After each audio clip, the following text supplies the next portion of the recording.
ஒரு பையன் இதே போலத்தான் குடுகுடுன்னு ஓடி போய் அப்பாட்ட கேட்டான், அப்பா அப்பா இந்த உலகத்துல அரசியல்வாதிங்கிறாங்க, அதிகாரிங்கிறாங்க, எனக்கு ஒண்ணுமே புரியலப்பா.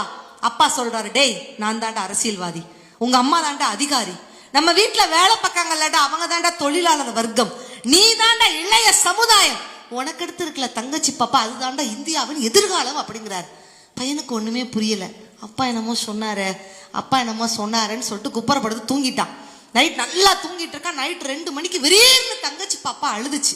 சரி பாப்பா அழுத விஷயத்த அம்மா கிட்ட போய் அந்த பையன் சொல்லலாம்னு நினைக்கிறான்.